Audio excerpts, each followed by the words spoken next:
ACIM Insights Lesson 265. Creation's gentleness is all I see. What am I identifying with?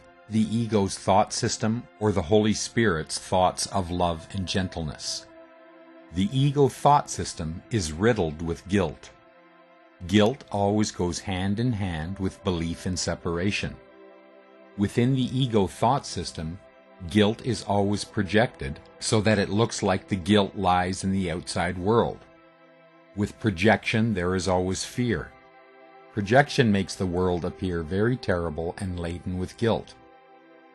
As I learn to let go of the ego thought system, or forgive, the projection changes. As the ego thought system is gently laid down, the love of God is all there is to see. The love of God is all there is to feel. The love of God is all there is to be. Creation's gentleness is all I see. What I see shows me where I am letting go of the ego. Focusing on the egos in others shows me that I am still coming from the ego mind.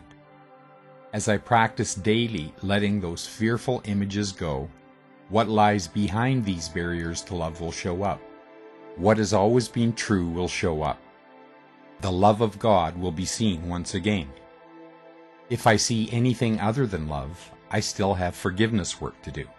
I'm still holding on to a barrier to love, and letting that barrier go is the only answer that will work. Let my practice be today to recognize every barrier to love and let it go. This is true forgiveness.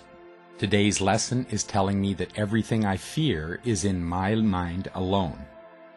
To believe otherwise is self-deception. The world of itself is wholly neutral. It has no meaning of its own, like a blank projection screen. All the meaning I see in the world, I give it. What I think I see is direct feedback showing me what I believe. If I identify with the ego's idea that separation is real, the world will reflect back to me all the effects that belief in separation brings: fear, guilt, attack, loss, and death.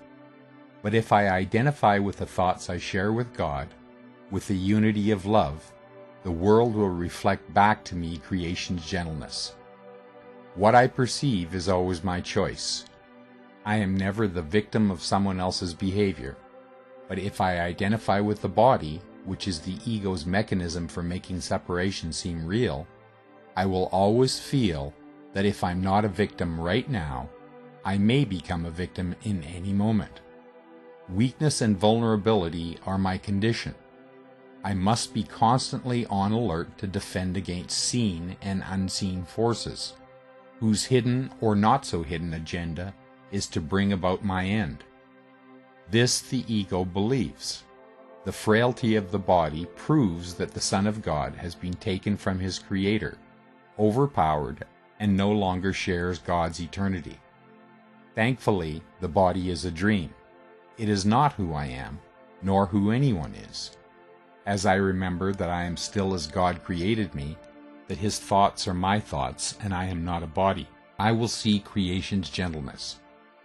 The sentence that really spoke to me this morning was, focusing on the ego in others shows me that I am still coming from the ego mind. I need those landmarks to let me know where I am, because sometimes I think I have released something, and what I have really done is hide it from myself. I get the same ill effects. I just don't see what is causing it. I can't ask for healing if I am in denial about the problem and refusing to see it. On the road this morning, I was stopped to allow a funeral procession of cars to pass. I started to remember what that procession feels like when one is in the line. The thought and the sadness just faded before it took hold. Only the words of today's lessons remained. And it just felt so right to offer this idea as a blessing for my brothers as their cars pass me by.